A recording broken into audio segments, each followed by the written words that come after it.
So I'm going to get it going. Um,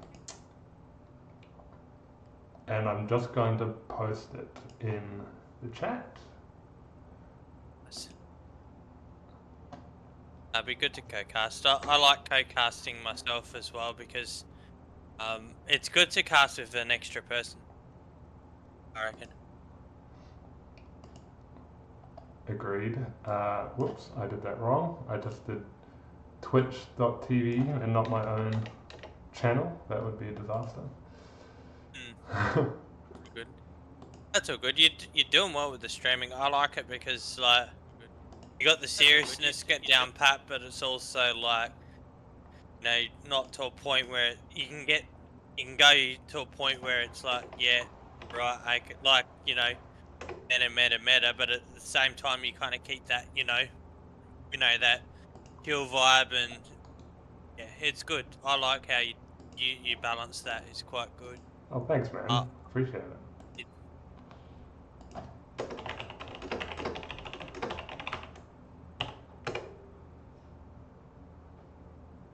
yeah. All right. I've I think I'm ready. one, Yeah, go on. I've got one person needs to get one win, and then I'm in the quarters. Nice. Yeah, That's so as we've got like a starting screen up, so it's just the thumbnail up. But until we get some viewers, and I might just ask you a few questions about your set. So how are you doing? How are you going? And how is how's the group shaping up? yeah, really good. A lot of twists and turns. Like it was a lot of people. It was very different because we had people that beat other people usually, and then the person that bet the other person like didn't win and went against one person, won against the other kind of thing. So like for instance, right, Russell beat Nutty 3-0, right? Yeah, Uh, Nutty bet me, but I bet Russell. gotcha. So it's good. It's amazing. It's really good. It goes to show that it's a very close group. Very like it could go anyway, which is what you want in a tournament. Been really fun. The maps have been really good. I think as well like because of my training, I've been training with Solifide a lot. Yeah, So I'm learning hotkeys because I got a really fast APM too. I'm starting to learn high aggression build orders, which are got me through shells, which I'm actually finding out that I'm quite good on water, and I do nice. actually take water seriously. I had a really good migration. This is not particularly in the tournament. Practiced a migration against the 1500, and he wasn't too familiar with the migration himself, and it was actually really I lost, but it was really close.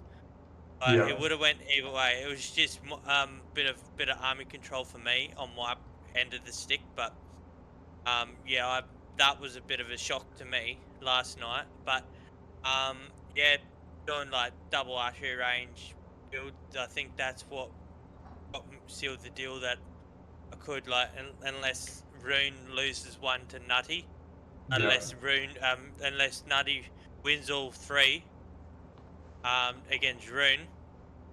Um, what's it called? Me. Um, uh, I go through to the quarters, nice. which is I mean it can happen, but it's highly likely that I will be. But there has been some 3-0s. Yeah, Um, you never know what's gonna happen. Like the way that this group's been played out, you never know. Nutty could do three because what's it called? Russell was hoping that not for not for in a bad way, but um he wanted to you know uh go like he had a chance, and the only way uh, it helped him was if I lost my two and room one, yeah, but but yeah, he's but yeah, but now Nutty like 3-0 get could get Russell up there. Gotcha. And yeah, so it's all over the place at the moment. But it's good. It's good.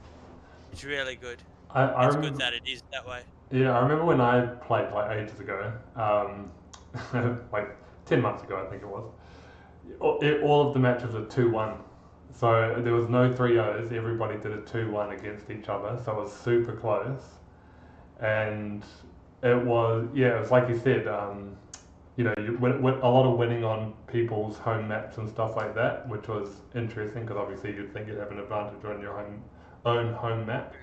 Um, so yeah, a lot of close games. This is funny actually. We've just got a response. Well, actually, it's a private message, but can't touch me is saying that this is a horrible set. So hopefully he's okay with me saying that. Um, Yeah, that's so good.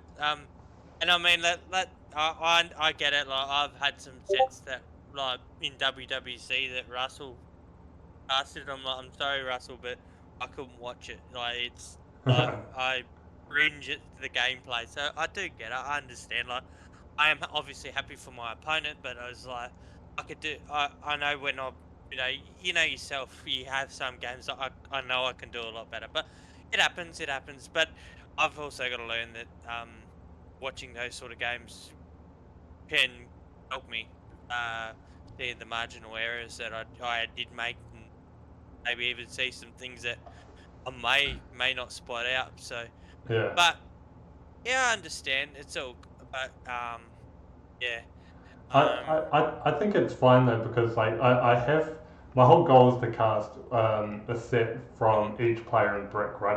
I want to cast at least one set from each player, which is pretty ambitious. I don't know if I'll get there, but I'm trying to get there.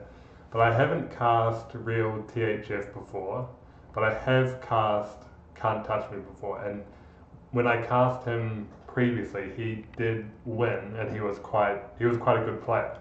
So I feel like it's not so bad. I don't want to spoil the set or anything like that. So maybe I shouldn't say anything more. But yeah, he's a good player. So we'll see how it unfolds. yeah, Um, yeah, and sometimes too, like you at the time, like I've had so many times where I'm like, oh, I've played really bad, and opponents like actually like you actually played really good, and you'll realize, oh, hang on a second, like, and then like on the other side, you kind of think, all right, you know, you can like as a player, you probably think see all the negatives. As for a caster or someone else on the receiving end, will be like, hang on a second, that's actually really good what you've done. It's just that little bit, may have tipped it over or something. yeah, I Um, 100% agree. Like I've cast a few sets that have been 3-0s, yeah, but they've been like really entertaining sets because you get to see the skill of the one player who comes on top, but you also see, when the other player comes close, like unless it's like complete blowout, but I haven't seen any complete blowouts really.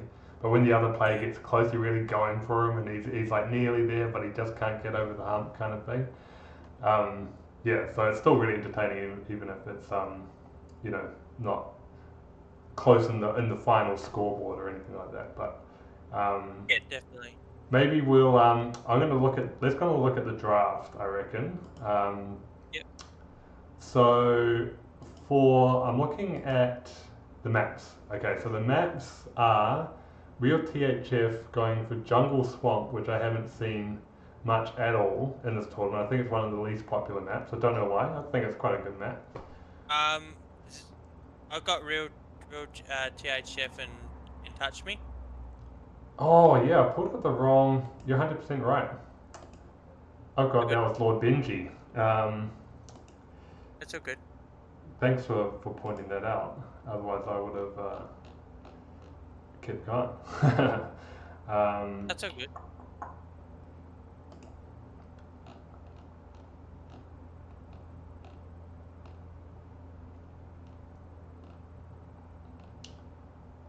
Here we go.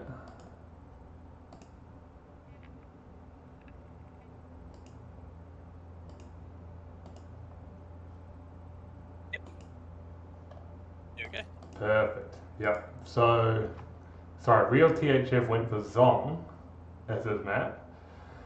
Can't Touch Me went for Shoals, and Evacuation is the admin. I always see Evacuation as the admin a lot. So it's nobody's first pick, I feel, or not many people's first pick, but people are happy to play it as the admin. Yeah, so that's interesting. In terms of what do you think about the map pool? Maybe it's a good time to think about this because, like I said, Jungle Swamp isn't popular, and Pacific Islands isn't that popular either. Ravines is also down there. Like, do you see this as a interesting map pool or like a, you know, a variety kind of map pool? It is variety. There's a few maps, obviously, like any map pool. You're always going to find at least one or two maps that are not your style. Like, although my style is actually in a bit of a development at the moment, so I'm not too sure about Pacific Islands now. After last night's game, I might actually start liking it for the way I've started playing water of late. Yeah, I reckon it's interesting. Like, I love Jungle Swamp. I Yeah, wouldn't pick it purely for the simple fact that it's one of those maps that is fun, but also uncomfortable. So I gotcha. was like, so I love Acropolis. I was a little bit hesitant with the dock opening. Like, a lot of people don't open. Well, some people do, some people don't, depending on the elo. Like, don't dock on Acropolis because you got the fish in the middle, which gives it a bit of an extra spice. I do like that. Yeah, I love me too. ravines. I love ravines. And I love fortified clearing. I love fortified clearing purely for the simple fact that it is a closed map. You can play it closed if you have a bit of a a bit of a plan. Involved with it. It gives players a chance to be creative with builds. That's why I love that map so much, and that's why I perform well on that map. Is because I look up, I'll look at a civ and say these are what their bonuses they've got, and kind of build off that bonus, like Malay or something like that. Oh, I know Cross you're is very really good at that. You're very good at. I think fortified clearing is, since I've been playing you anyway, fortified clearing or arena are your best civs because you can execute those out of the box strategies like melee with fast castle or even fast imperial. You're very good at that. So Yeah, yeah, but the good thing is, I think these days, like, I'm good. I haven't been playing much arena of late, sort of. Like, I have been playing closed maps. I've when I was at the Specialist Cup, I was doing a lot of Amazon Tunnel 1v1, and I was doing quite well with that one. Not so much Black Forest, but I'm quite good at Amazon Tunnel too. But I've been doing a lot of open maps of late and yeah, a lot of hybrid. Um, I still do those, but I'm alright at the meta. I'm not too bad on the closed meta, so I'm kind of in a way limited. Like, I'm good right, at those strats, but I'm a little bit limited to on a closed map. I think these days I've kind of shifted a little bit of style towards the open maps these days. yeah, Who are open? I don't know. But I'm still good at arena. I'm still good. That's just kind of, that's just my take on things. Like, I was arena at first, like when I was low elo. But yeah, I like Rocky Forest too. I think it's very well one of those maps that you've got to control the middle. yeah, Whoever controls the middle wins because it's all the resources are in the middle. So it's very objective based. Also, you can raid to the sides and stuff like that. So it is quite a difficult map. I think all these maps are quite difficult. Kilimanjaro, you got the one elephant which makes it difficult. But you've still got that shorefish. You can mill the shorefish, which Oh, I like to dock it. I love to dock those shorefish and then do fish traps. So another Malay out of the box strategy is pretty good on Kilimanjaro as well. well that when you did that game, that was brilliant with the fish trap stuff like that. That worked out really well. I Yeah, bet long term that would have paid off hard. definitely. I really got it. Even if you're not Malay, like you still got what a fish trap, 500 food on it, and it does more than a farm. And you can put So it it, behind it walls, unlike Acropolis or Jungle Swamp, which are in the middle. It can yep, be a pretty safe. You might only be able to get like 4 fishing boats around there, kind of thing. But at least it's like safe food that can't get, you know, taken down really yeah, easily. So, yeah, definitely, 100%. let's go into the Civ picks. Yeah, let's start with Can't Touch Me. So he's gone for Byzantine. So he picked shots. So thinking about what he's and I've had a quick glance, but I can't quite remember what map he had for each one. But I would assume Italians would be his shoals pick, Yep. just because how good their navy is. Cheaper boats. I mean, yeah, they've got cheaper fishing boats. That's right.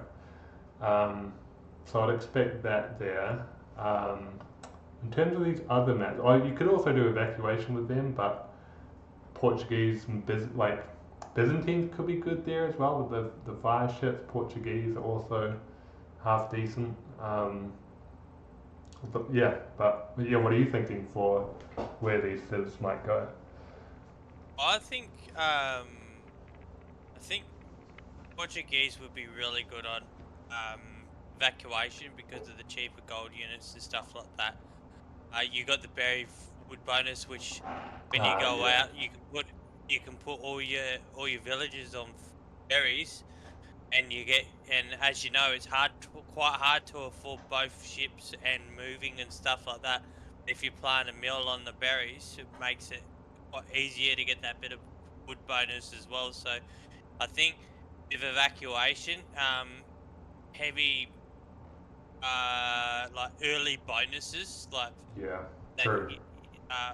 So Italians could be good for that, but I'd much rather Italians on shoals. Me too. But I've seen a lot of Italians on shoals.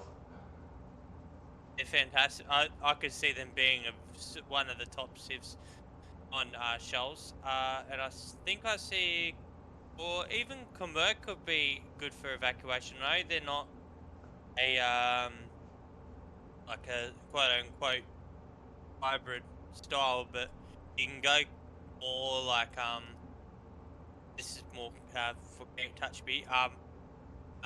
You can go like more like into your farming on the opposite side, Gotcha. which is kind of what I did against an opponent on that map, and I won. And that was because the tournament I was doing, you had to do an admin pick. You had so an admin would pick your like not a person, but like the generator like this would pick a couple of civs within those Ah. civilizations. You had to pick one. It just so happened that I'm really good with Berbers. I thought to myself, well, Berbers is a perfect pick for evacuation, Yeah. and I transitioned into farms, and because they've got that 5% bonus, you get 120 vills, and you just get a Yeah. hussar spam, and that's it. So that could recollecting from that game, Merc could be quite strong on there too. Yeah. But I think I think you're right. Like I think you can kind of turn evacuation into a boom game. If you can get past the first part, you can wall off the other side and kind of stick to your own little area around a lot of resources and turn it into a boom kind of game. It's either like a really short game or a really long game. So yeah, yeah, Khmer could do that. Yeah.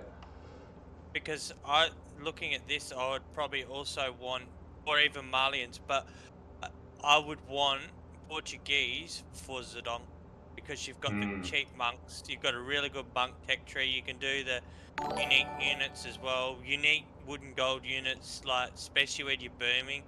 is quite good to have, because then you're not food intensive, so you can keep your TCs up and running, and that's what makes wooden gold units so strong, is because you're not doing much food, so therefore you can build 3 TCs, and all you're doing using your food for is your economy at the start, and then you can kind of transition into food units once you've got. So that's why wooden gold units are so strong on a closed map, is because you can do that sort of. It makes that transition in so much easier, and you can have quite a large boom with a decent aggro at the same time. So True. it is very yeah, it's it's it's very hard to pick a lot of what's going to happen, because it is yeah a lot of these sieves can go to nearly all of them, Yeah, it's and you can super see. flexible. Like all of these Yeah, civs are really flexible. definitely.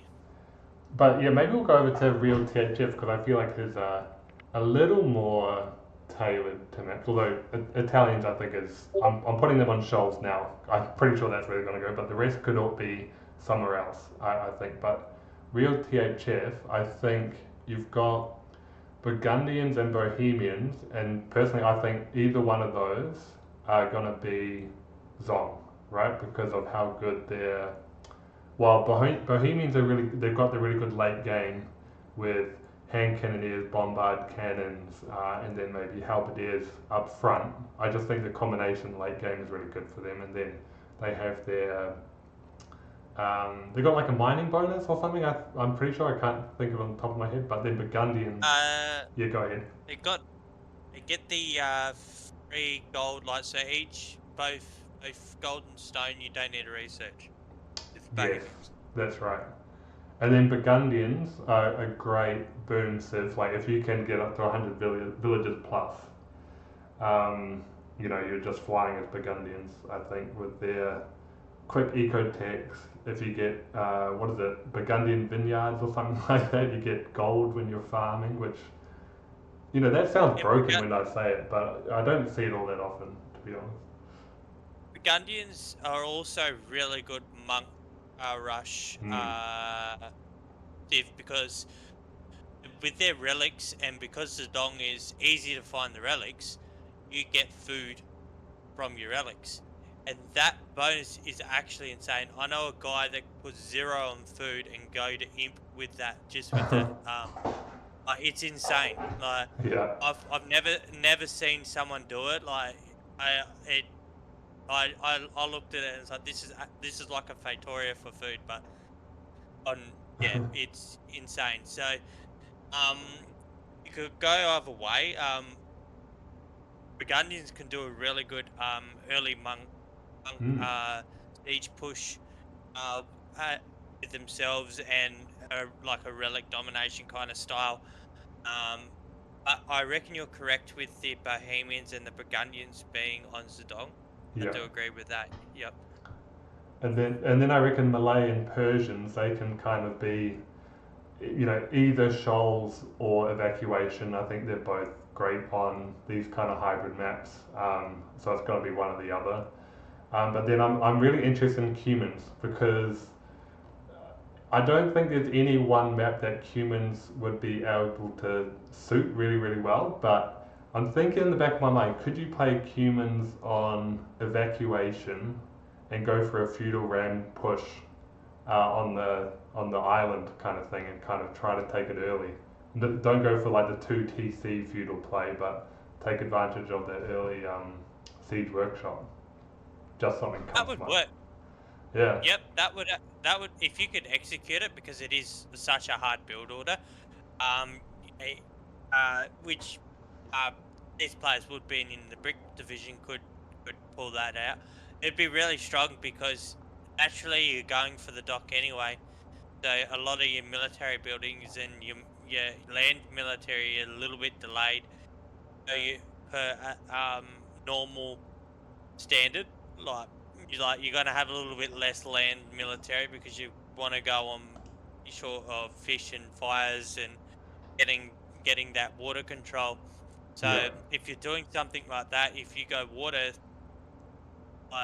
your opponent goes water, you're pretty well and executed well. You're pretty much dead in feudal, or just going up to castle kind of thing. So yeah, that could be one of those picks that right I'm uncomfortable, so I'm going to do something crazy, which is what I did on Shoals. Yeah. And it worked, but yeah, it like you said, that I reckon that could be an option here for evacuation, like you said. But, Fingers crossed. For me, fingers crossed. Yeah, definitely. I think if you're going to play these standard, I would like Malay on Shoals, because Malay like to have. They can go archers, but Yeah. you want to be getting into castle as quick as you can, like, and try and get a fast start time with an early castle push with elephants or something like that could be really strong on Shoals. Yeah. And even getting water control and stuff like that. And I think Persians would actually be really good on evacuation with the faster working TCs, so you can produce more and the ships and stuff like that. And being an open map, mobility is quite good on this map because it's such a large area to cover. So they get the Parthian tactics for CA. CA would be really good on this map. Yeah. So with the taking into account of the block bonus, the TC bonus, and then transitioning from scouts, which you want to be going into scouts mainly on this map. Well, you can go other things, but scouts are really strong because they get from A to B quicker. Yeah. And then scouts into CA is really, really strong on this map. I haven't seen it, but I can kind of see that playing out quite strong. So yeah, that's my take on real THF. Perfect. I think that's most likely, and I think we'll get into the matches now. If I just switch over to the game, I had an unfortunate incident a couple of weeks ago where I didn't switch into the game, and I was talking to the draft, which was unfortunate. Yep. But yeah, are you ready to time this in a 3, 2, 1 kind of fashion? 2 seconds. I'm just setting up capture age right now. Sure. I'm at 3 seconds, so it accident a little bit. Right. So. Okay. We'll go. I'll count us down from 3. So yep. 3, 2, 1, play. Yep. Sweet. So it is Persians, which is wise. The human play would have been risky.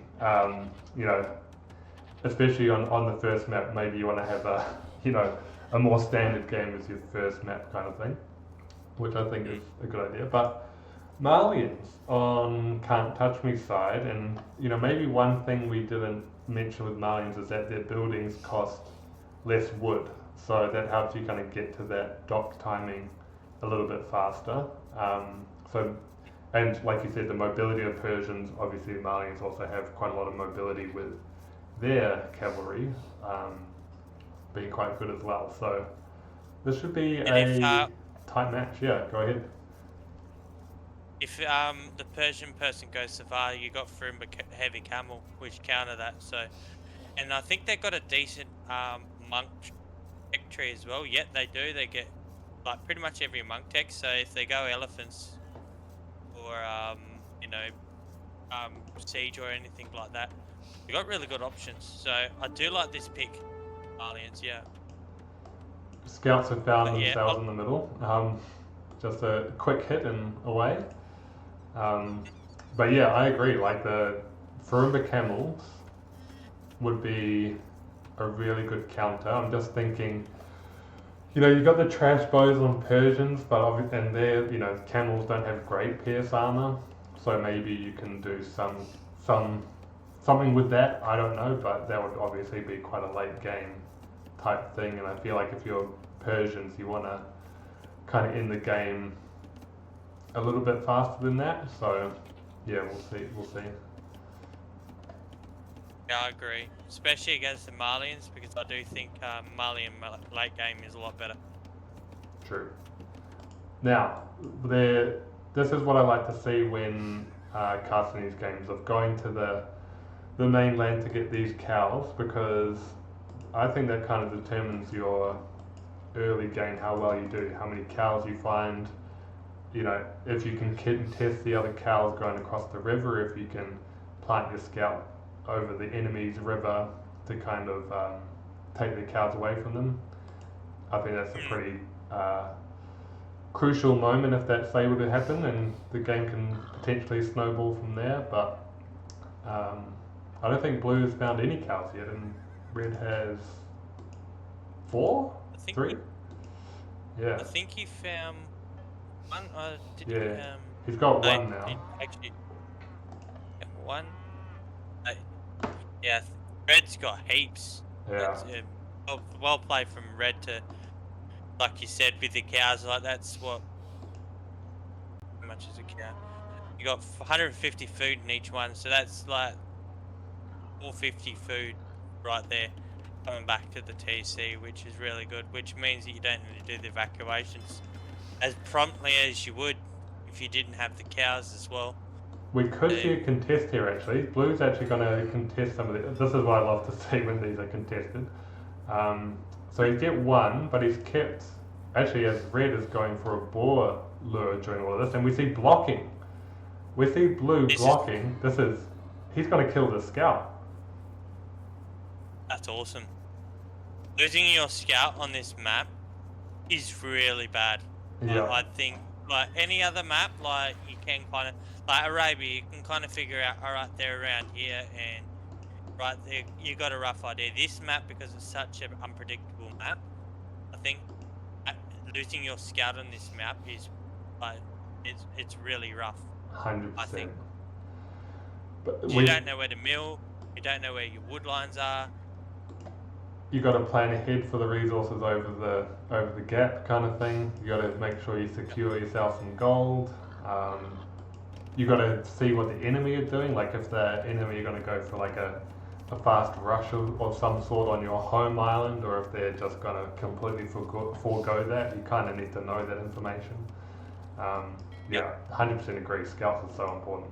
But he didn't go for the kill in the end. He left it on 7 HP. But you know, it means he can't really show himself with blue around. Otherwise, he could be at risk of losing that. Yep. We do. Yeah, go ahead. Blue's getting his cows now, which is good. Got 2 cows now. Yep. Need those cows, and he's looking a bit. There's not much left under the TC, although there is a cow coming, so he should be fine. He has gone quite hard on water. I see 5 on water for him and 2 on water for Can't Touch Me. And I've seen a bit of a trend actually. So I usually overboom on water if I see this kind of map. And that kind of, it can put you behind a bit much. You can delay your futilage if you do that. So I usually see only 3 fish usually in this bracket, and then potentially adding more after you have 1 water, which is what Can't Touch Me looks like he seems to be doing. But we see 5 on Persians, so I think it makes sense though for Persians because you got the faster working docks. You got to play into that for sure. Definitely. I think it depends, like, for me, like, if you want to go fast castle, Ray's good. Or if you're going archers, you want to keep your wood or something like that, or which opponent's going men-at-arms. But I think also he might be doing men-at-arm skirm or men-at-arm archer. I feel like the men-at-arm play here because probably get some good value with the men-at-arms. Yeah. Like in regards to the other side of the island. It's coming in. The Malian. Sorry, he is going arch. I agree. Like men-at-arms skirmishes are really good play, but he is going men-at-arms archer, So that's quite gold intensive, quite resource intensive. So we'll see if he's able to get anything out of this. But if you can get like a wood line with this and force them to move their camp or like zone them out of any kind of wood, more so than gold, I feel like on this map is quite a good play. But we do see real THF. He's already over. He hasn't got a wood camp over there yet. But no, he's going to go for the gold. That's what he's found. Yeah. Yeah, and I just find that the gold and stone are quite close to the TC, so you get situations like that if you try to raid the gold. So that's why I kind of prefer to raid the wood, even though it's like a less valuable resource in some kind of way, but even they've got it's scarce though, so that's why it kind of makes it a good thing to go for.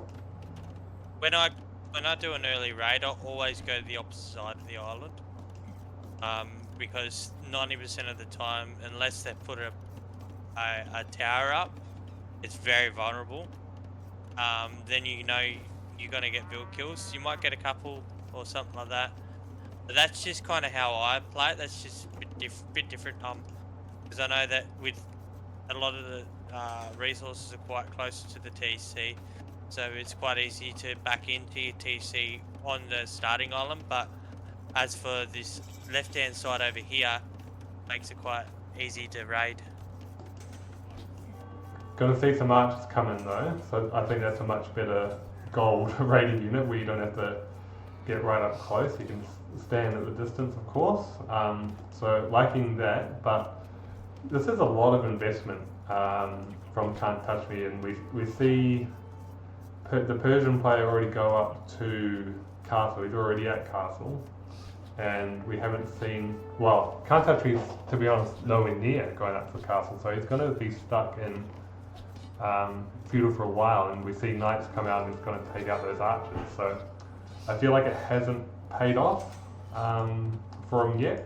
Yeah, I like real THF's position right now. Definitely, I agree. And he has lost a little bit of vills, but he'll get that up quickly. And being in Castle Age, he can get the knight.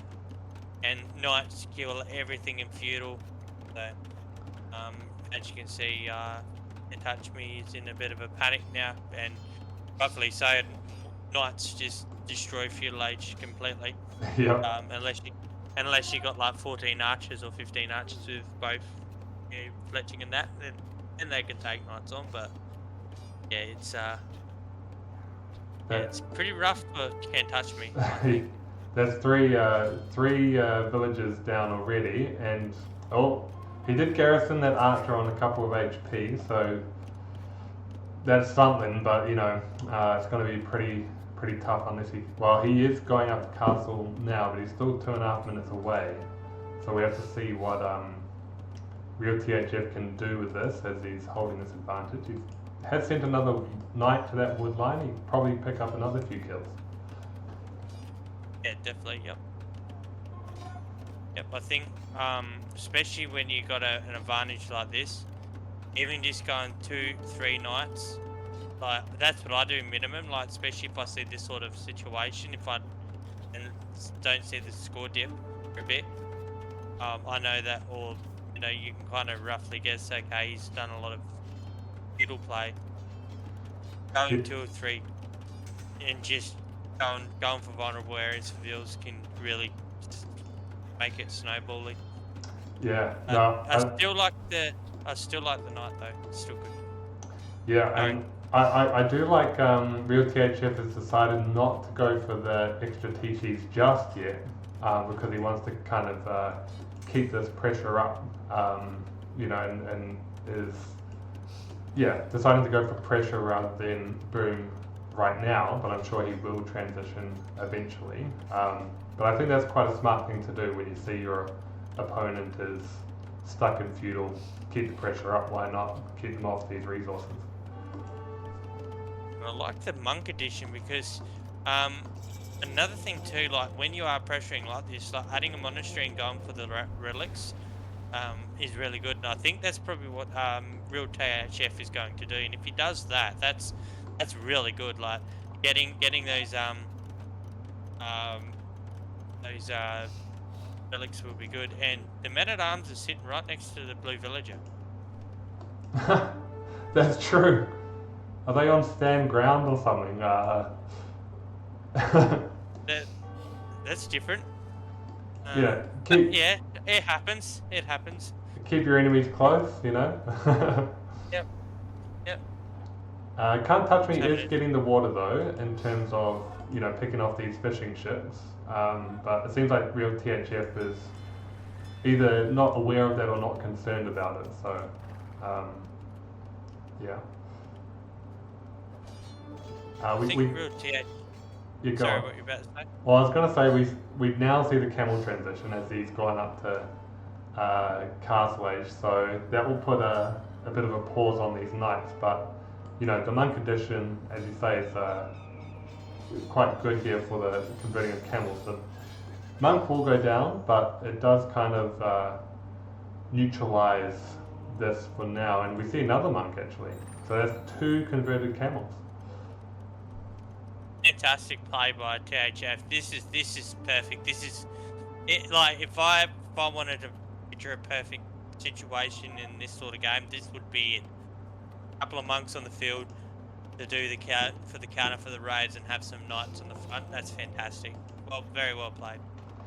And yeah, this map is really playing out differently to what I've seen so far because we're still on 1 TC each. I usually kind of see this game turn into a bit of a boom fest as we see like TCs as soon as castle hits. You see 2 TCs on the other island or on the mainland. But we're still on 1 TC each. That on Can't Touch Me side, that's because he had that bit of a rocky start. But on real THF, I think it's a bit of a strategic play to keep this pressure up. So I think I'm liking the strategy from real THF. Yeah, definitely. I definitely agree with this. And villagers are going forward, and they're going for a forward castle. This is going to be rough if this goes up. He will need to bring a monk over or something, I think, because it is camels. But it seems like he's completely unaware that this is happening and is not going to be in a position to contest the castle, unfortunately. Yeah. Yeah, definitely. This is pretty rough, but he's going to woodline. But yeah, I think that castle is. I'm not sure if he spotted it or not, but yeah, if this castle goes up, he can go for quite a bit of a, put a siege workshop next to it, and then what can you do against the siege? Not very much, and yeah, it's pretty rough. And the castle goes up. Siege workshop comes up. It was about to go up, but villagers are wanting to find jobs before they build more jobs. That's and there's a bit of forethought here with the tower on the mainland as well, so he was able to protect the villagers from that raid. So that was, thinking ahead. But yeah, this yeah, you're right. The siege workshop is sitting at 20% unbuilt. I'm sure that will be changed shortly, but yeah, I'd love to see some, keep the pressure on at this stage because we do see Can't Touch Me's transitions at second TC, so you do want to make sure you don't end up in a situation where he finds a way to outboom you even though you've put on all of this great work. And we do see Can't Touch Me have a bit of a villager lead, so yeah, the game's playing out very interesting. definitely. It can go both ways if if real THF kind of leaves him be a bit, I think he can be in a bit of a rough position. I think too. I think he's got to get some more anti-cavalry on the field, whether it be in the form of bikes. I'm not too sure what versions get. They get halberdier, and maybe even just adding some bikes would be a good idea from real THF. Yeah. Just to clear out some of these camels.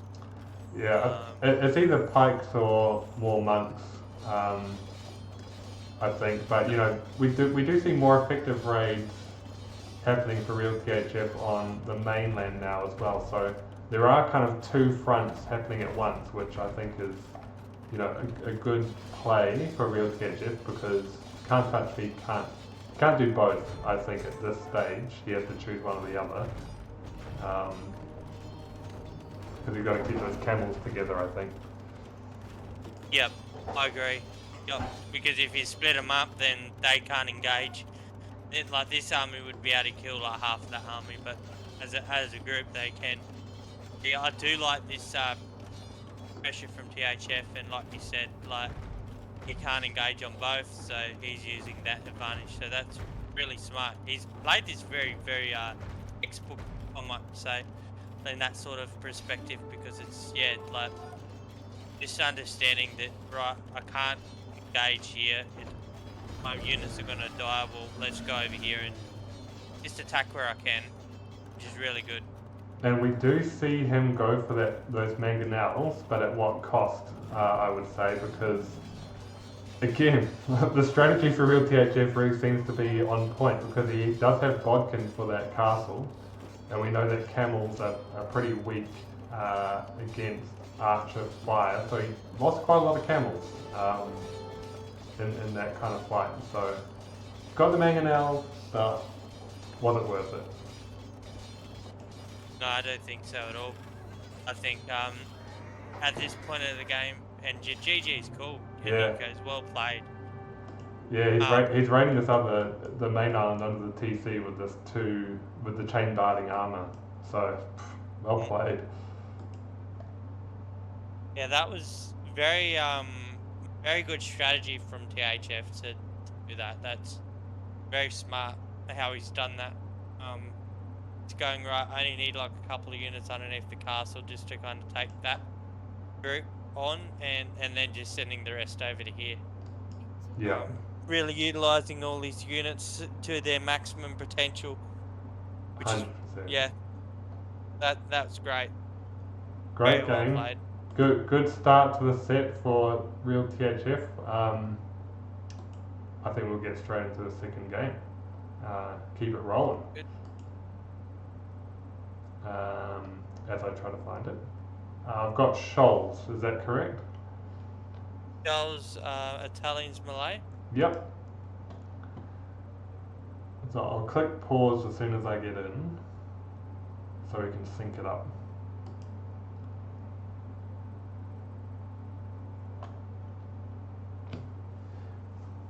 I went to 3 seconds. Yep, so we'll do the countdown. 3, 2, 1, play. Alright, Malay Italians. You know, I think this is a classic matchup on this map. I've seen a lot of Italians.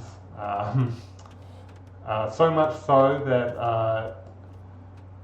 I think Italians might even be a bannable civ, you know, like they're not an OP civ, but the fact that we see them picked so often, it would be interesting to look at Bergwin's stats actually on this, but I can only assume Italians would be right up there for this map. Definitely 100%. But in certain settings, Italians are way overpowered. Migration, they are, like, if you've got a migration player,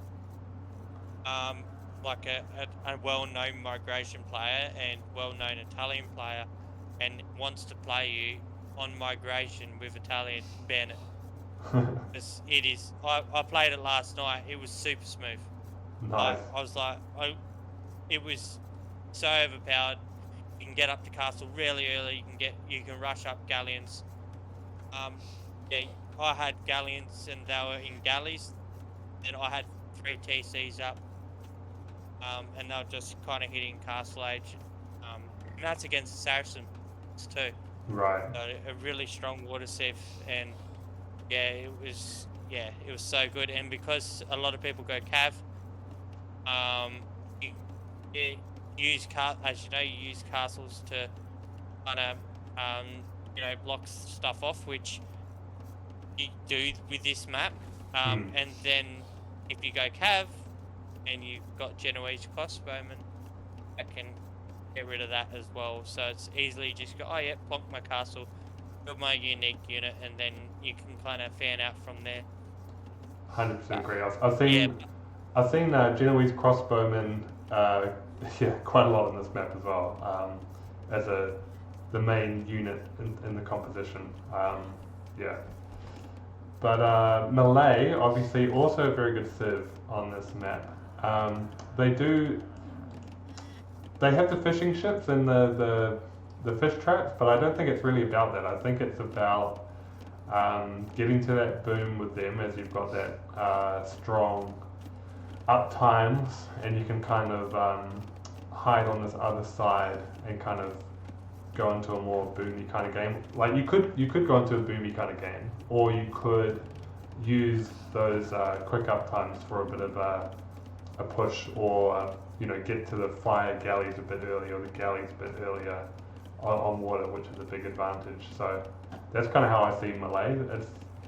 You don't really see fish traps all that often, but it's the fast up time that really does it for me.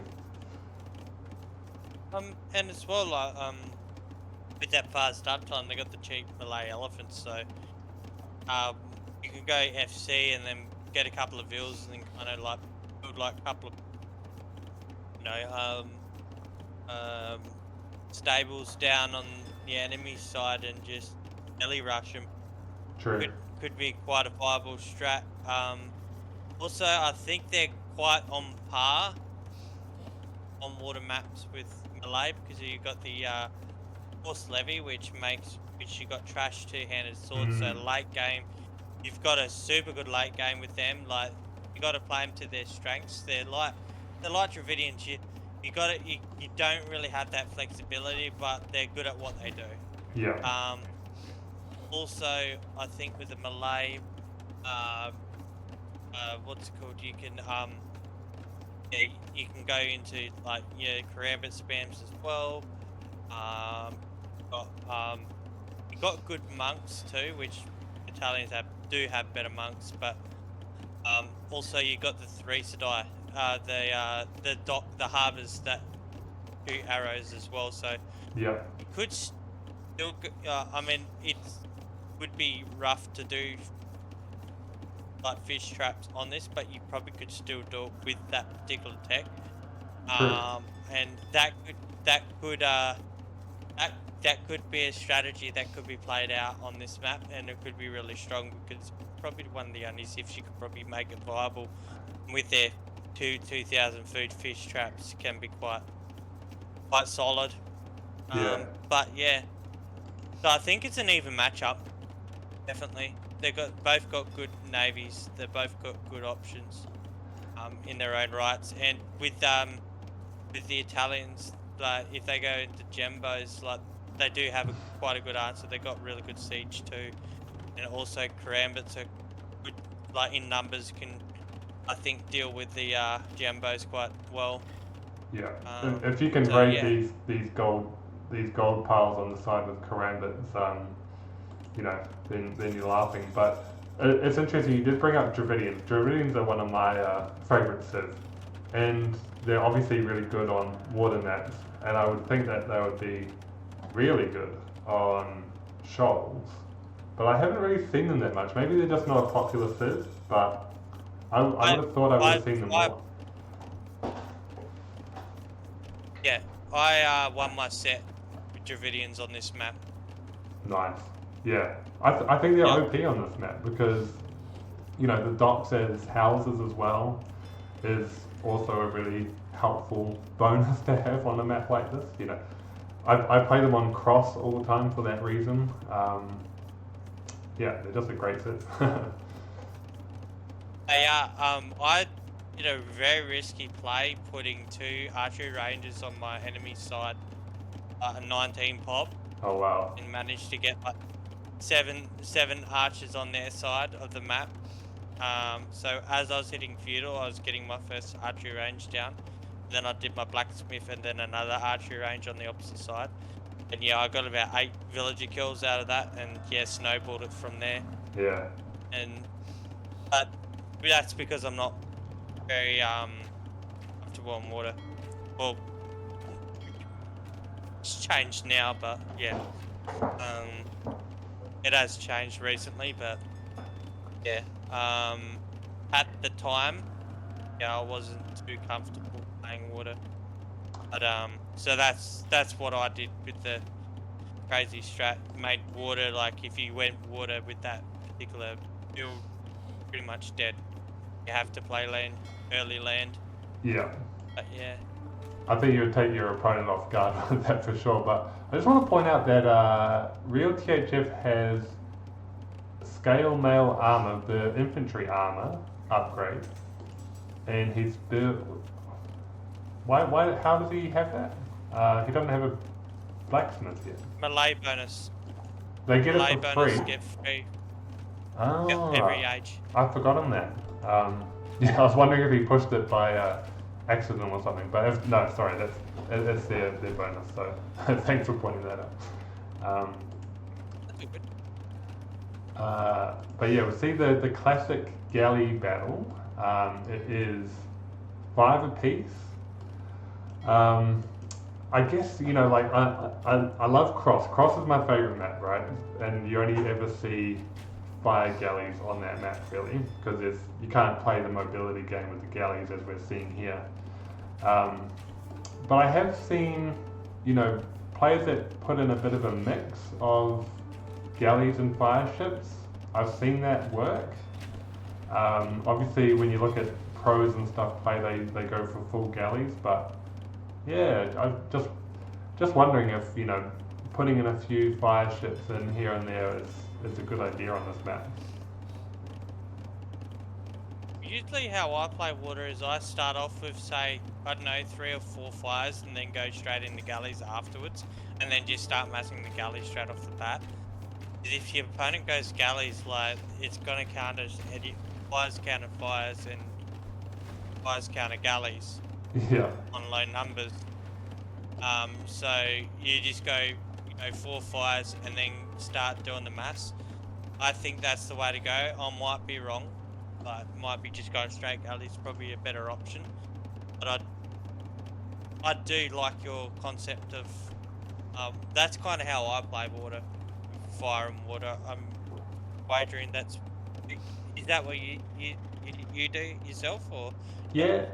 That's what I would do, but I just know that I've seen a lot of these games and I've seen not that many fire galleys, so yeah, just questioning my own strategies really. But we do see Can't Touch Me, you know, he's got the 3 docks, which means he's got the galley advantage now, but we are now seeing some fire galleys come in on the side, so I feel as though real THF knows that he's behind on water. He's not necessarily losing water, but maybe putting those fire galleys in to change it up a bit against this advantage.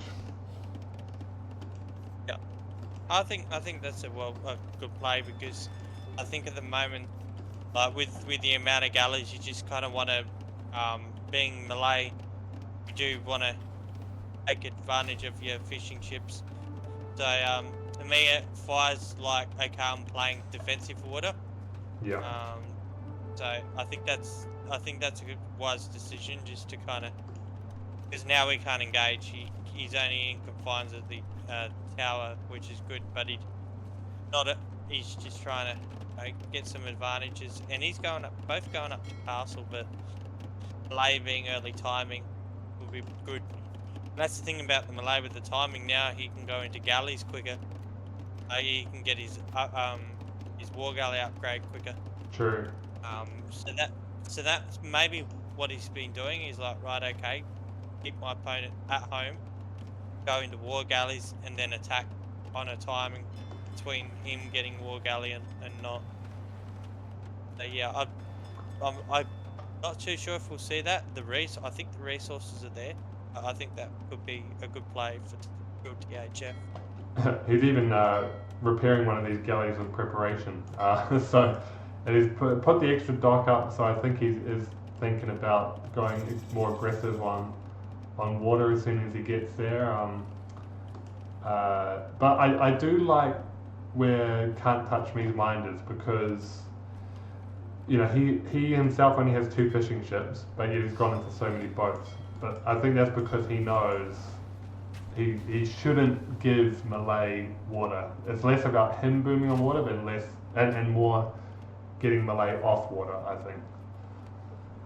Yeah, I agree, 100%. You really don't want Malay to have, like you said, don't want Malay to have water control, because then they can just fish boom it. Yeah, that's super hard to get kill. But yeah, now that he's got the war galley advantage, he'll wanna full pelt this now. It is a small window though, because he himself is going to war galley and he has about double the ships, so he could turn this quite quickly. I feel. Yeah, definitely. I think without the sea tower, like on another map, this would be he would lose a lot of ships. But now that he's got that sea tower, high behind the sea tower, that's really good. Yeah. But yeah, I still reckon THF's done the right thing, because I think if he didn't add those fights from the beginning and did this, I think he would have lost water completely. Yeah. So I know it's not looking like crash hot for him, but I do reckon the decision making that he's done is quite good. Both playing really well. 100%. It's hard you can't really fault them. Like, they're both playing super well on this map, which is good. It's good to see.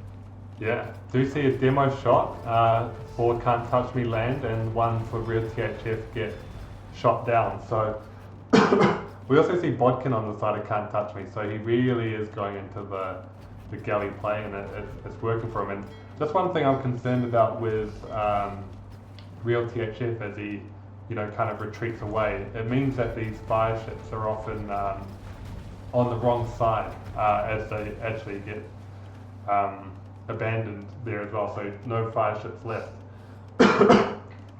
And sorry, even ballistics coming in for Can't Touch Me. So I feel as though Can't Touch Me is going to win water, but at the same time we have TCs on both sides for Real THF. So he might be thinking, okay, I've lost water, let's transition to land, keep him off gold long term. Yeah, heads up playing. I think if Real THF, because his TC is on stone, maybe even mining some stone and then going castle to secure the right hand side, and then going karambits right now. Can't Touch Me hasn't got anything on land at the moment, so switching into land aggression, and that's the thing about Malay. Malay can actually switch into land aggression super quick. That's what makes him so strong. Yeah. And as I'm saying that, I think his game sense is kicking in, like, hang on a second, he's losing water. So he's building a barracks now. So, I'd like to see some archers from him, because if anything's going to come out of the Malay in an early time, it would be karambits. Yeah. As you know, it takes a little bit to get to their elephants, and the elephants aren't really they're good for an early time. That the window for the Malay elephant is really early Castle Age or late Imperial when you need beef. Yeah. In between those two times, they're no good. True. You don't go for them.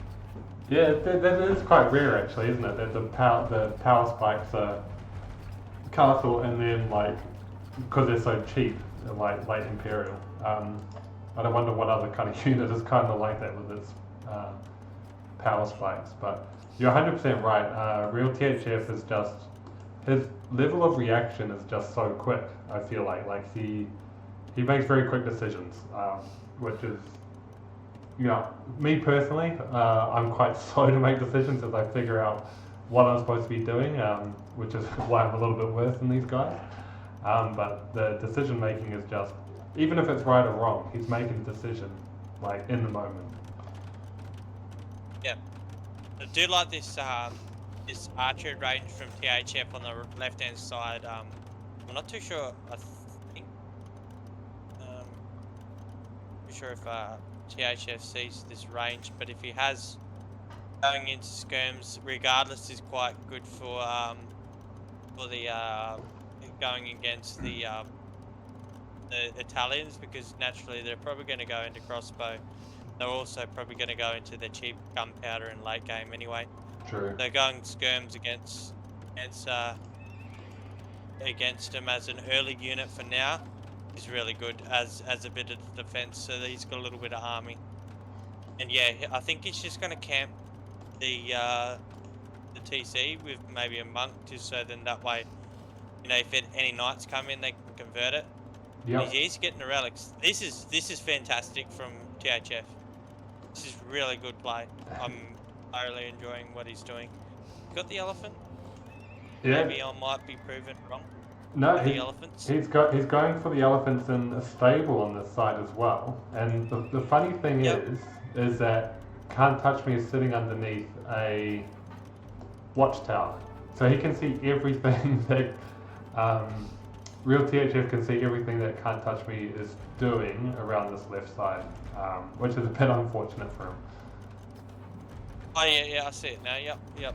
So that's why he's hit the range, and he's got perfect, because he can see the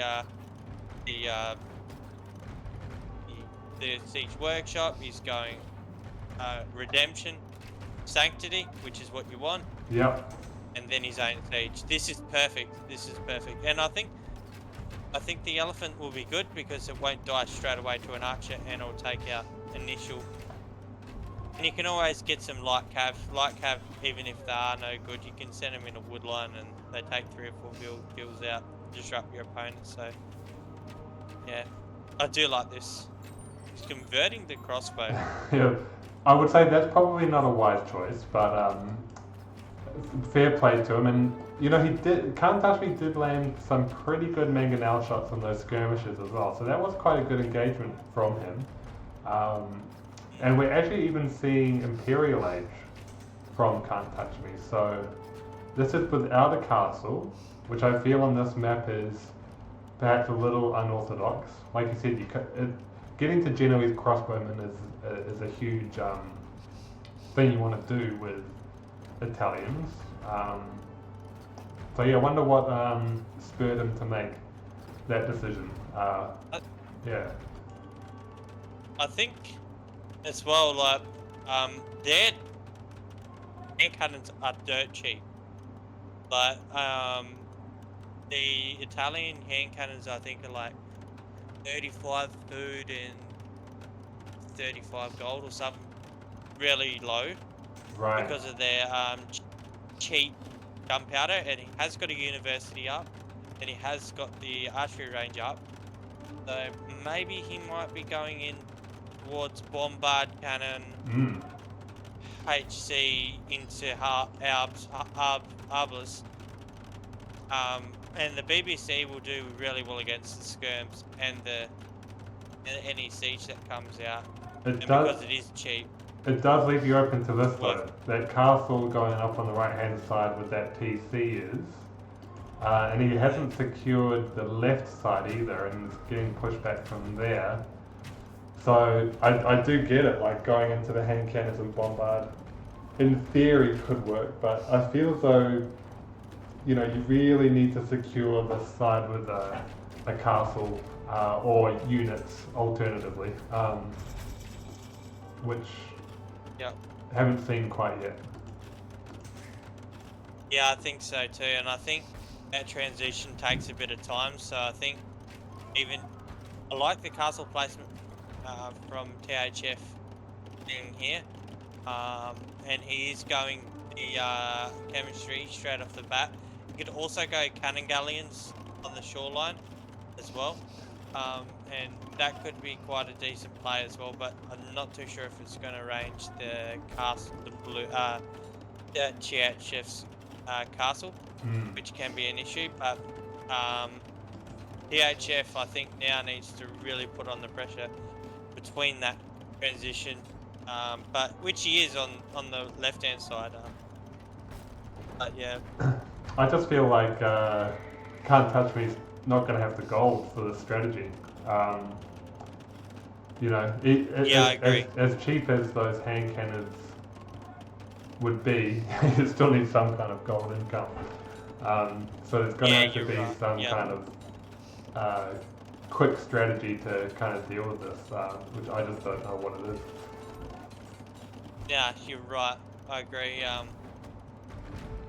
Sandwith, he's only got that gold, but he's already losing both sides. He has got 5 gold miners in a real different spot, but it is working for now. But like you said, he does need gold, and yeah, real THF's done really good with the map control. Yeah. I might even tower it. Reading map. Like, you could just tower it as well. Yeah. Yep. That castle placement is beautiful from THF. Secures this, you know, this area, and also it gives you a area to push as well. The Karambits are coming in, and yeah, this is rough. Yeah, Can't touch me. They're in the gold now, so they're going to be taken completely off. He is sending villagers to the gold, even though it's an unsafe spot. So that shows the level of desperation. There are galleys there that can sort of protect, but obviously not seeing any production on gold anyway.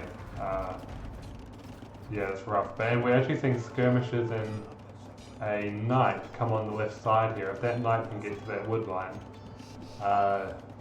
with no protection. There are a couple pikemen there, I guess, a little close, but that could really nail it home. And actually we're seeing villagers come over, think of a castle as well, on this left side close to the base. So it's really closing in. Yeah, I think yeah, this is looking really, really bad for THF and sorry, not THF. Can't touch me. Just because like he's already got the counters for what his CIV is strong for. So yeah, like this is a super close matchup. That's why I said like before, like both these CIV can go either way with these two because they've both got really good options. And yep. So Got to see trebuchets go on this left castle as well. So that will be open. The Malay castle on the right will also go down, but and it does open this up a little bit for gold to be mined. I would even like to see these trebuchets just loop back home and then fire down this TC, because that's really your main objective, I think, is to keep them off the gold. The Karambits are doing a wonderful job though, harassing, and that's not being seen. yeah, I think yeah, the cannon galleon play is really good. I like the cannon galleon play. That's really good, and it will actually deny force levy. I think it will. Yeah, true. Yep. Oh, it's gonna be close. Really There was 3 seconds left. No force levy. Yeah, I like the fight from Can't Touch Me. He was in a rough position. I mean, he's still in a rough position, but he's in a lot better position than he was before. And he's got 20 fishing ships. He's still taking this free food, which is very solid. So um, he's still trying to take advantages where he can in the limited areas that he can take advantages of, which is good. It's really good that he's doing that. He's put down 2 trebs. But the GG is called. GG's called, and I think he was really pushing it to the limit with the resources. He was holding on, but the resources were always scraping the bottom of the barrel. Whereas you kind of look over to real THF, the resources in the bank are just through the roof. You could just sustain this pressure for a very long time.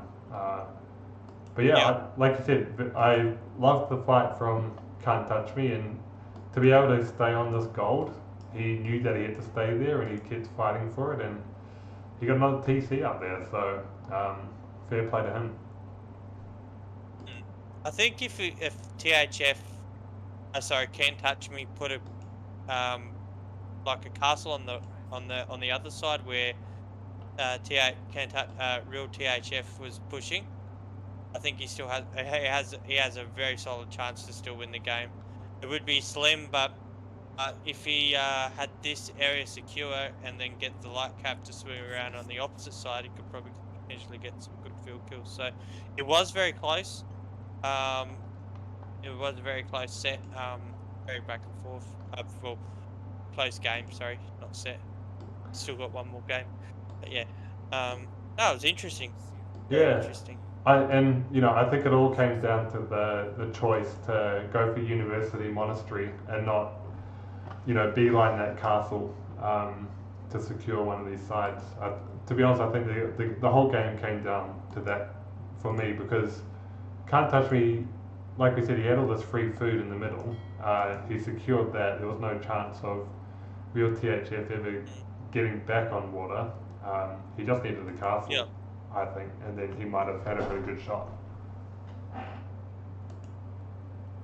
Yeah, the castle, like you said, the castle that he did on the right hand side was really, really good. Like that with the push on the opposite side, made it quite difficult. And I think with this map, at least minimum securing one side, and I just think Wonka Castle on one side.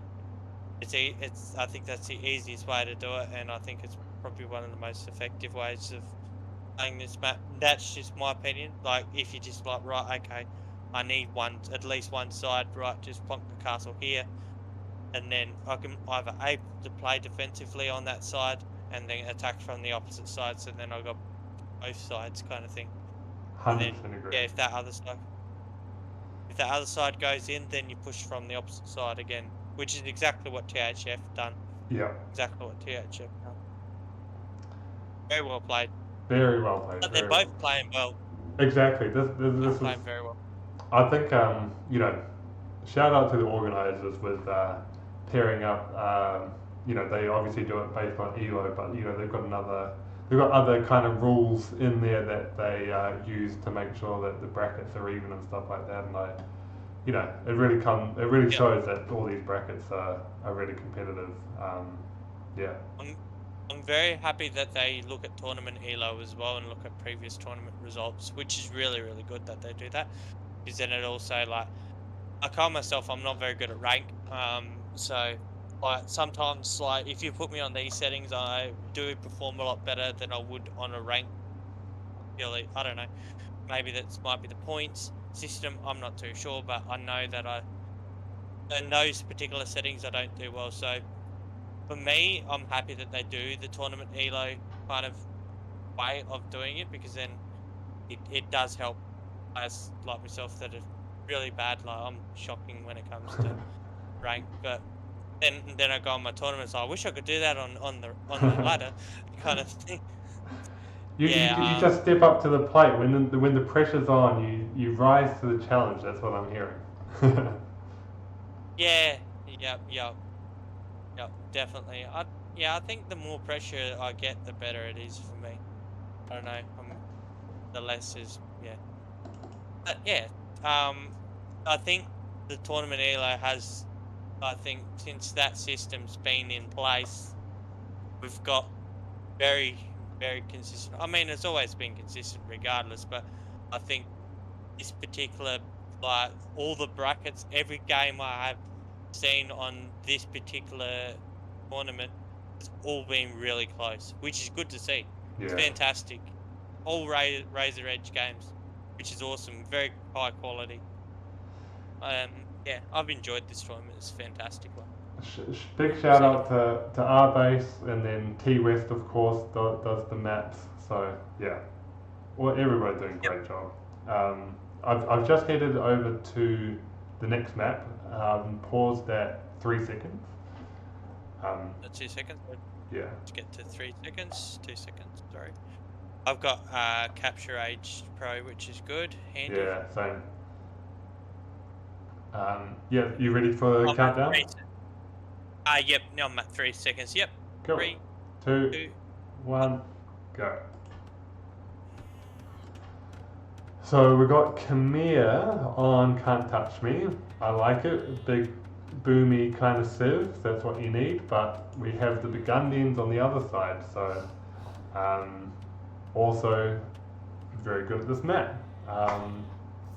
So gonna expect a bit of a boom fest. But of course, chopping down trees to get to these shrines, they're called, to get those monks and or semi-monk, half monks and feudal to contest for those relics is going to be huge. I usually see quite an even split.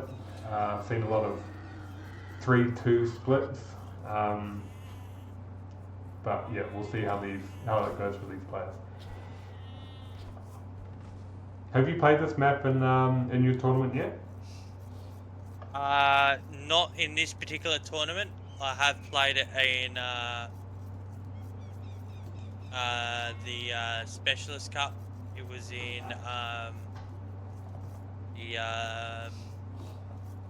the closed map. Gotcha. Closed map division. So.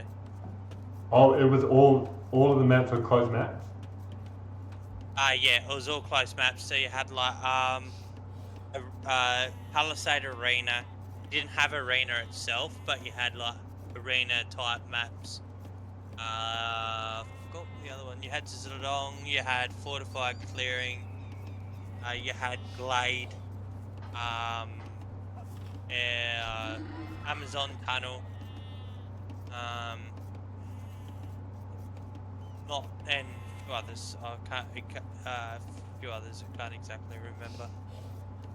But yeah, I'm just thinking it'll come to me later. But yeah, there's some of the maps that we did play on that one, and Zedong was one of them as well. So I have played this in tournament settings. Nice. Very interesting map. Very interesting map. We are seeing. Sorry, I just thought I'd mention that we see the boar lure with the scout on real THF, which is one of those real pro kind of plays to maximise the villager efficiency. So he's really stepping this up. Yeah, definitely. It is his pick, and I think he's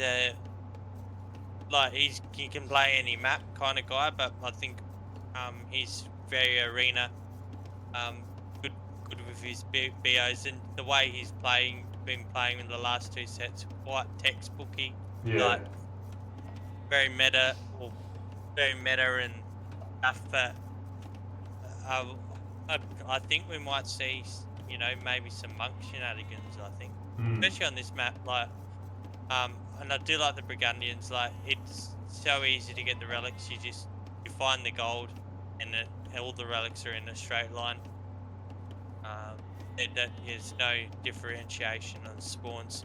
You got these shrines. Some people do try to chop through quite early, and then you get what they call priests, and the priests can get the monks early, but they like in feudal age, but you can't get a monastery in. But what you can do is you can go for the scout control kind of thing on the map. Yeah, or get a couple of spears, or as you're going up to castle, you can grab the priest, and the priest could just drop it in your base, and then you got relic control. which we could see that from PHF from the shrines, Yeah, and he is chopping through. He he is is on chopping that through. last tree, yeah.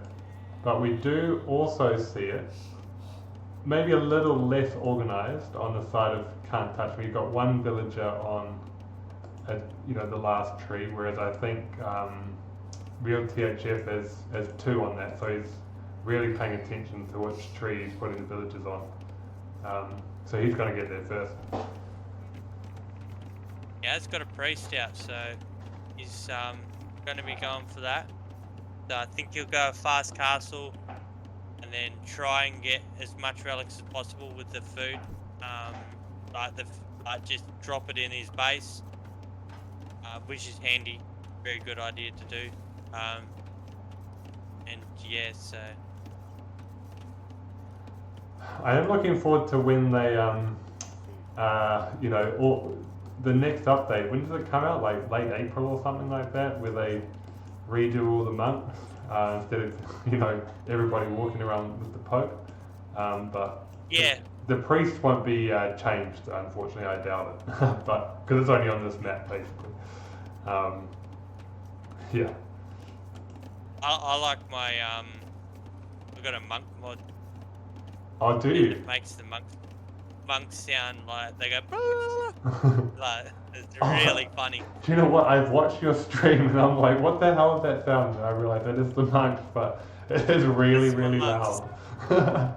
It's funny as I was doing it in superhero, so can you just please hover over so I can hear them? They're awesome. I was on Bale's stream one time and I thought it was awesome, and I'm like, how do you get that? And he showed me. I went straight on and I was like, I've got to get this mod. This mod's amazing. I think it's one of the best mods out. Every time I convert things, it's so loud. It's so loud. We do see this scout camping the gate. So this monk, even though he's it does say monk actually. So that's a bit confusing. Yeah, it should be. It says it's a monk, but it's a priest. Yeah. And I think the priests have less range. I don't think they can get up. They can convert things. It's not very good. But they can pick up relics, and that's pretty much what they're designed for. Now they can heal units. I've seen this a bit where the monk comes over to heal the scout in the scout war, and it can, make all the difference. And we're going to see, yes, that scout go down, but there's a new scout produced to come and swoop in. So that monk will go down, that priest will go down. And actually we see a priest on the far right side by Can't Touch Me. He's not going to take that relic, he's going to choose this other one, I think, for some reason. So he's actually winning these early, well, I guess it's quite even because he did take down I'd say Can't Touch Me is kind of winning these engagements, yeah. Yeah, I like the look of the priest better than the monk. White hair. Yeah, looks wise, doesn't he? Yeah, he looks like a wizard. There's a mod that you can get all your monks to look like a wizard. That's the next on my list. I love monks. Monks are my favourite unit by far. Interesting that Can't Touch Me didn't take that engagement because he did have 2 scouts. But and he's going to bring in a spearman as well, actually, to kind of defend some of these. But yep, another monk going down for real THF. I think Can't Touch Me is doing this because not for himself, but I know that he's probably thinking that. I know, but yeah, not that wrong wording. He's probably thinking that I don't want the Brigandians to get all these relics because of the food bonus. Yeah. So I think that's. True. I think it's more to deny relics from THF than to get the relics for himself, which I can totally understand that. Like the Burgundian relic bonus is insane. Like it's a really insane. Yeah. That just I tells me see as it. well, though, that you know, we saw the same thing on shoals. You know, you don't want to get the Malay on, you know, free on water, and so you're kind of playing into the enemy's bonus in a way, or trying to stop the enemy's bonus. And same thing kind Yeah. of here, which he executed really well on shoals, and he may execute it well here. But it would tell me that, you know, he's in the more defensive mindset rather than going for his own strategy. He's like responding to the enemy's strategy, and he's Yeah. doing it well. But Yep. having his own strategy would, yeah, also be good. Yeah. But I think with the I reckon you're right. I think as well with the relics control. I think these having these relics is really important for both. As well because especially in the late game. You do have these side golds, but I know that on this map, if people see it, they're actually quite hard to defend. With like you can get a TC on the top, but like it's super hard to defend the guys on the bottom unless you have like a castle on the right hand side kind of thing. But yeah.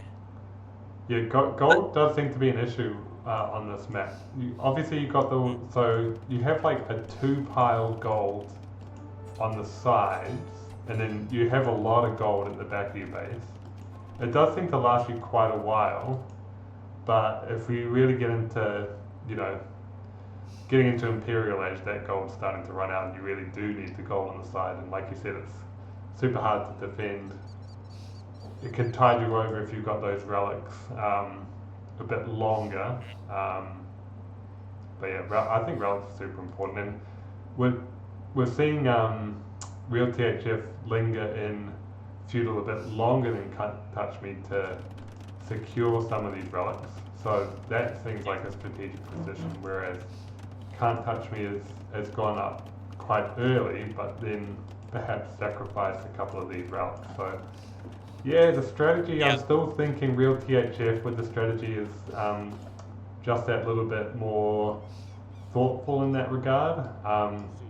But, you know, this could work out for Can't Touch Me in the sense that he's got 3 TCs up. If he can leverage that and, you know, somehow secure some side gold in the process, yeah, I think it's still anybody's game. And as well, like, you could play it in a way that, right, I'll get my boom up, get some light cav out, and as you know, the light cav and the Khmer could, you know, later on, like, you know, the gold at the back and the gold in the side, and then just do it like a decent push, and just try and, you know, do an early cast, early in push. Early in push could be the play for Can't Touch Me, the Khmer. Yeah. Like a massive light cav spam with you know, scorpions in support as well. Would be really strong too. I wouldn't go into Ballista Elephants against the Burgundians because they got really good monks. True. And they're just so hard to get that. Obviously, like a closed map, you can potentially get to them, but even then, it's still hard to get up enough numbers and to really make that work. You kind of have to get that unbeatable, unstoppable mass to really come through. Yeah. It will be if Jeffs doesn't lose this hill and the monk comes in, it'll be 3-2. So yeah, that'd be good. But Can't Touch Me is coming forward with a siege workshop, which I think is a really good play. Maybe get some forward aggression in, so then triggers your opponent to stop booming while you play defensive. Could be the play. Yep. But also, from the looks of this build, I think as well, I think this is a fast imp build.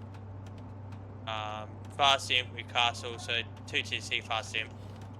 So while this pressure does come in, if he does do this pressure, he needs to do it quickly. And I also think too, I think you stop booming. If you see this, I would stop booming. Or I would boom to at least about, say, yep, and I think he is. He's made the right call to go to him now. Yeah. So he, because these strategies, 2TC strategies, if you let them cook, they're really strong and they'll just hit like a truck. I know this because I do this often, and I pull these ones off really well in tournaments. So I got up to the semi-finals with closed maps, and a lot of those maps were designed. Matches were played on UTCs, fast imps and unique units, or Bohemian early hand cannons and stuff like that. Yeah. So, getting to BBC before my opponent can be really strong. So yeah, I like this play from Can't Touch Me. To realise, right, I can't boom too hard because my opponent will steamroll. Oh, he's got the third town centre, so he has added the third town centre now. Yeah, he's flying. He's, I think he's winning the best of both builds in a way that, he's got this great economy. He's starting to think about military. I think he's ahead there in terms of putting some pressure on compared to the Burgundians. But I will say, real THF has two-man saw and crop rotation. The advantage of the Burgundians being that they can get to those late game eco techs a bit quicker. So he's down by like 20 villages. So I just don't know if it's really worth foregoing the villages and then privileging those late game eco techs. And I'm not a fan of this castle either, if I'm being honest, because it's in the middle of nowhere kind of situation with it doesn't get one gold or the other, whereas this castle for Can't Touch Me is, zoning out all of that gold in the middle. So I'm really liking Can't Touch Me's position, yeah. And as well, like, Can't Touch Me's in imp, so if you're doing anywhere along the side of this map, I would be hesitant to put a castle up because they can be trapped down quite easily, because your opponent will see the castle and go, oh yep, okay, that's a pretty much a target for your opponent. You could even put your trebuchet on top of this hill as well, so you could get some kind of hill advantage, which I hadn't thought about before. Yeah. So it's done this, and this is like, oh yep, okay, I'm gonna start building trebs right now. You got a castle here. I would probably actually want a castle like towards the edge and near that wood line. Be really good. Yeah. Then it's without range. So I think the trick is especially with castle placements on like an opponent being in and you being castle, is making sure that Treb can't range your castle within castle range. If you can, okay, right, I need a castle, but I need my opponent's in Imperial Age, have it far away, or even at the base, defensive castle. But yeah, as we say that, he does clean up the trebs. Yeah, I was thinking you could have walled. Hard to say, hard to do in the moment. It's easy for me to say now, obviously, watching in retrospect. But you could have perhaps walled around this gold, perhaps to make it a bit harder to get to that treb, or obviously could also just make sure you have enough military before you start trebbing. No trickle trebbing, isn't that a tactical T90’s big thing that he doesn't like to remind himself not to trickle treb? Yeah, and T90 says full minimum before you even start trebbing, so as well he does the no trickle as well. Yeah, you're right with the tactical, and he's correct to do that because you're guaranteed a castle kill if you have 4 treads. Yeah. But as you said with the walling, he's Can't Touch Me is walling it off, which is really good. Yeah. So I like this play. He's building up the trebs now. We do see the Cavalier raids in the back though. They are going to go down to the TC, but that was quite a few villager kills, about 10 I think. So yeah, that's not nothing. Yeah, definitely. That's a very solid play. But that castle is going to go down. Yeah. So I still favour Can't Touch Me here, although this knight still hasn't been dealt with, and this cavalier's not been dealt with, and he's getting even more villagers. So he'll have to do something about that eventually. Yeah. I think right now, especially in a war like this, in a position like this, I think queuing up chemistry for the Can't Touch Me would be a very, very good thing to do. And yeah, I think producing some more bikes on the field would be really good from Can't Touch Me too, because if you got a big massive pikes, then the cavalry can't engage. While pikes, as we say that, he's starting to do pikes. Yeah. But the ballista elephants are good, but castle and Can't Touch Me, and real CHF gets lock printing, could be a not good because he can convert them all. On free for alls, I run around with 50 monks and I'll try to convert all of them. Yeah. So that's kind of a thing. Yeah. So I will yeah. So these monks can do it, but they can't do much to them at the moment. This is looking pretty rough for THF. I would agree. He does have a lot of cavalier, and this is one of the power spikes of the Gundians to get to that cavalier timing. But I think that power spike is coming to an end now though, because we're basically we're both in Imperial now. So and unless he gets it to Paladin, which is that even a good option here? I'm not even sure. I mean, I'm sure it would be great, especially for raiding around the back and stuff, and maybe dealing with... Yeah, go ahead. Do like the block printing. Hmm. The block printing's really good for this army that's going to come across, because if he gets like 10 monks on the field and just converts 10 of these, the whole battle will swing to his favour. And Lister elephants are also a great counter to the pikes that he's making too, which he doesn't have much for the pikes. Yeah. Chemistry's in, so now he can make his bombard cannons, and as he's saying, as I said that, he's queued up 4 already. So Can't Touch Me, he's on a bit of on a timer. Definitely, and I think he's wasting that time right now. Yeah. Burgundian, as a Khmer, you want to avoid Burgundian late game.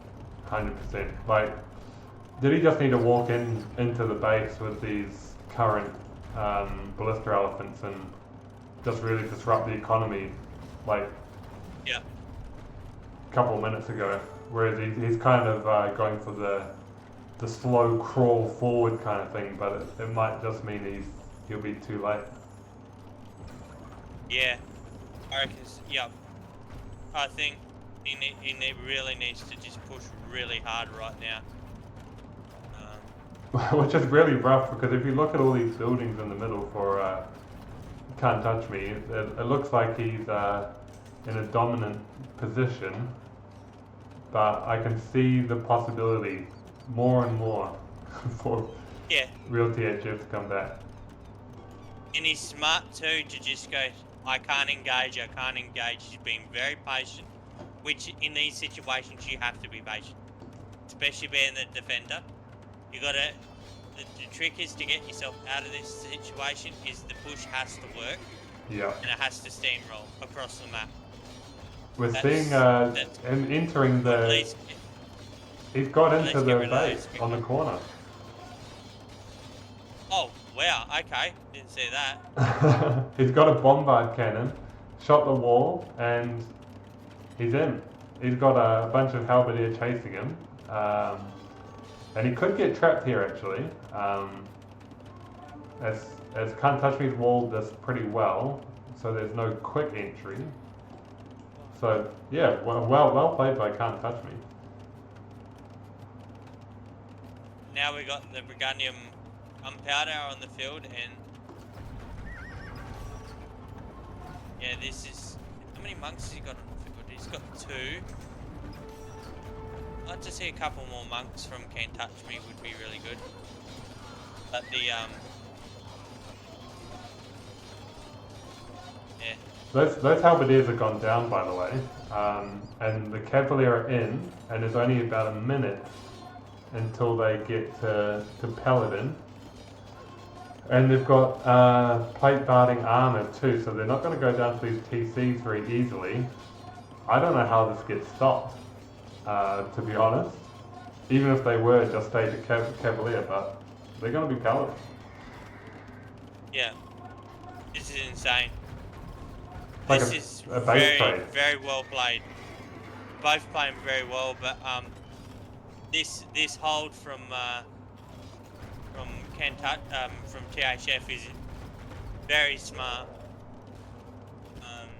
and I think he's going to actually push this back by the looks of it.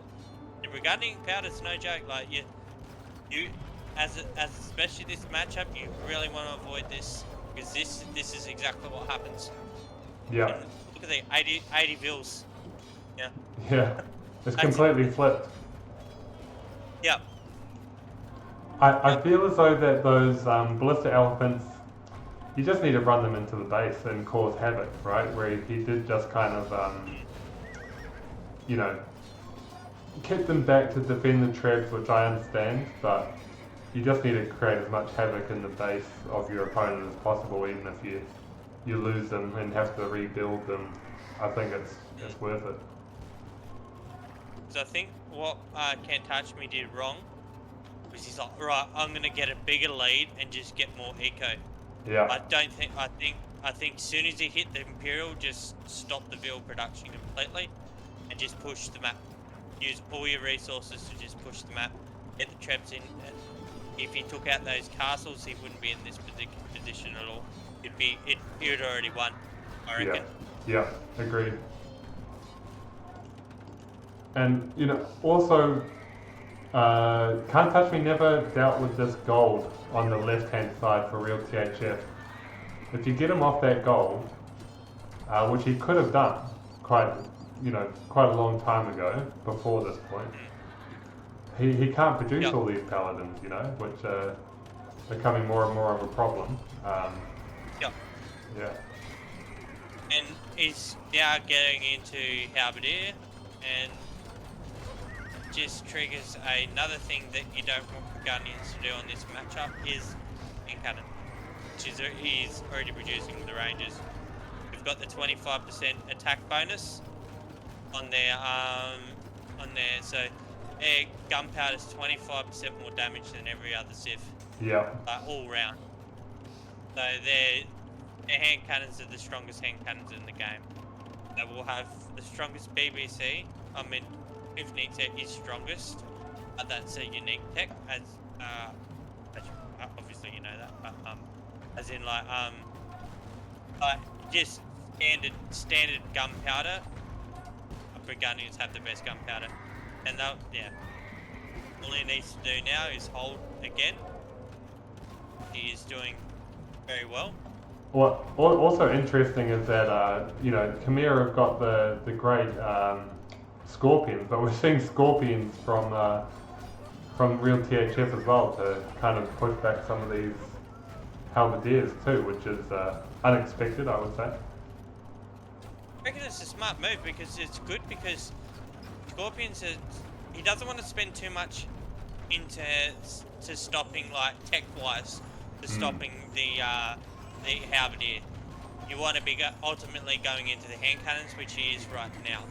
So he needed something temporarily just to kind of go right. Okay, this will deal with them enough to kind of give me the time to get into the unit that I want.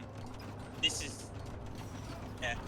is a very, very good game by THF.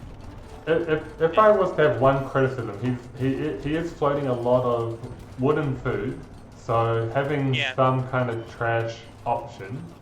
Like you said, he does have the halberdier coming in, but this push hasn't been completely pushed back yet. It's inside the wall, so it is a little uncomfortable still. But having some more trash options in here would be good. Yeah, definitely. But I think, I do love the push from and Touch Me. This is a very solid push from him. But once if THS gets to a mass before, if this push works, he'll win. And then it will be a really rough spot. So I do like high aggro from and Touch Me. I think this is the right move, even if he's losing stuff. Yeah, agreed. You just want to end it right now. He's That's kind of where you... and Can't Touch Me is really pushing the limits of his economy right now, which is less than real THF. He's down to like 100 food, 100 gold kind of situation. So he's really putting everything he can into this push. Yeah, and I think this is the correct move from him. I like the addition of the skirms. Yeah, I think that's has really saved him against these halberdiers. Definitely, yep. And as well, like the skirms do really well against ballistic elephants. Oh, do they really? I didn't know that. This ballistic elephants are classified as cav archers. Ah, good to know. I actually had no idea. I used to run around with balls of skirms and take out ballistic elephants. Them, it's really, really strong with them. The ballistic elephants can be countered quite easily with the skirms. So this is it's transitions, like you can definitely tell real THF knows Burgundians off the back of his hands. He's played him exactly how he's supposed to play him. He's pushed him out of the base now as well, so it's a little more breathing space, and just have to get this middle part, I think, if you're a real THF, and I think that's the main thing, and the thing you probably won if you're able to achieve that. We do see elite ballistic elephant come in, which now I'm wondering why that's coming this late. When he had all that ball of ballistic elephants that potentially could have come in then to be unstoppable. And I think going into ballistic elephants now is no go. I think ballistic elephants, like obviously some Civ matchups fantastic. This particular matchup, no.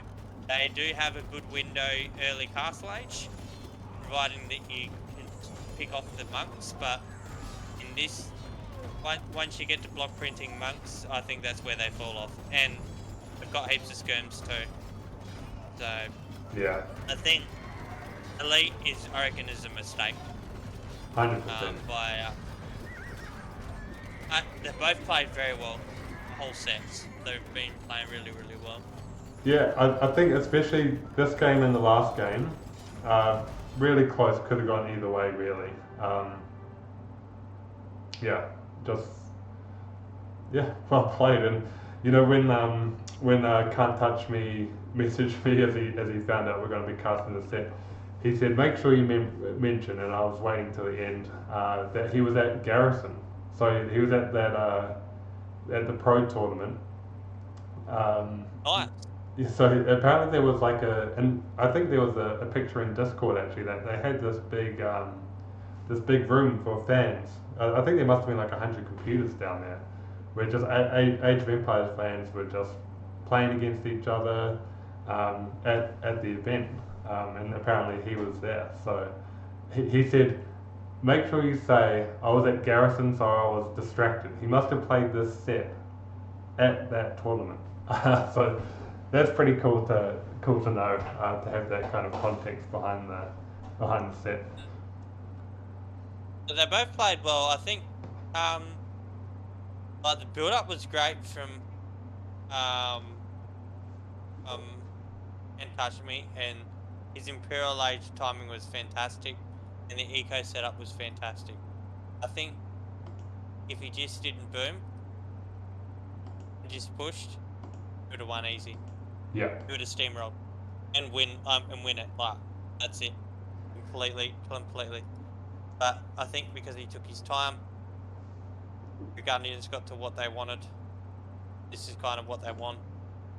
Once you get to this, and then yeah, it's pretty well very hard to stop. Yeah. Burgundian gunpowder is and that's the power of Burgundian gunpowder. It's quite yeah, very strong to very hard to stop, and Paladin too. So yeah, that's just everything that you want as a Burgundian player. And he's got 140 vills now, and those raids were clutch. Just coming in and just busting in and getting like 20-30 vills and just doing pocket ones and then letting him like boom. Because I think THF read the games very well. He's like, right, he's booming. I can boom, but also I'll just get a pocket and then boom, and then pocket, then boom, and then just ignoring pushes are good too. Like if you know you're defending, you just go right. Okay, let's just move some troops to the opposite side. Raid. I had a game with Note, where I was at a point where I couldn't push because he was Hindustanis and I was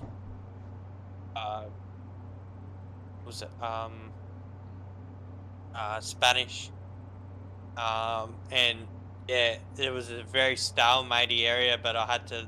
What kept me in the game was just sending Hussar into his eco. Yeah. To drag the game on. I mean, I lost, but it was very close because he got into the death ball of Hamel Shagniti. Yeah.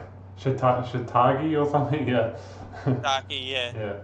And it's like long range hand cannons are pretty insane. Once you get to that with the BBC, it's just like GG. Yeah. You can't stop that. Even if you get rid of all their eco, their army will still run around killing everything. Yeah. Yeah, I 100% agree. Like, as soon as you decide when you're down that I'm going to attack, I'm going to take this fight to stop the push, then you've lost. Yeah. You've lost because you're not going to win the fight, and their economy's still booming behind it. Yeah, definitely. It's all downhill. Yeah, that's like with Burgundy. Say for instance, like your Burmese Bohemians. You don't want Bohemians to go super late with their hoofneats. You can take out half of a Bohemian economy if they've got a ball of wagons and some harbs. 50 villages is not going to bother them if they can push the whole map. Yeah. That's the same with this too. Same with this this Civ matchup here too. Burgundians are slow, so early pushes they can do really easy, but they play defensive until late. It's going to be really tough. And this is exactly what this happened here. We did see Exactly. that point of weakness as well though, when he had like 60 villages to 80, I think he was like 20 villages behind, and he decided to go into those eco techs. It was at that point, that's like the weakest point of this whole Burgundians build, and that had to be taken advantage of. But yeah, just wasn't quite quick enough. Yeah, I think soon as In Touch Me hit him, yeah, just no eco and just go all in, and he would have won. I reckon. I reckon that and this spam Halberdier, and I think maybe not, maybe even just going into Hussar, or just go full trash with with your Scorpions. Just go full trash Scorpions. Yeah. Like Hussar, and then maybe Skirm and your own Skirms, or even just Hussar and Scorpion. Yeah. Hussar, Scorpion, Mangonel, a couple of Mangonels, and you're all good to go, I think. And just trap push and then just castle creep all the way in. You'd kill. Yeah, I think that's it. That was his window for me. That was his strongest point for Can't Touch Me. But very well played by both players in both of the sets. Yep, very well played, and good luck on future sets for both players. I think even though Can't Touch Me has gone down 0-3 here, I think he's done quite well in his other sets. So he'll still have a chance to go on. So yeah, good luck for both players. But yeah, do you want to play one team game and then call it quits? Yeah, what are you thinking? Yeah, it sounds good. Yeah, I think one team game's good because I'll probably want to crash out or I want to wind down before I Yeah. Yeah, I probably won't boot up my stream at the moment. All right, if it's all right by you,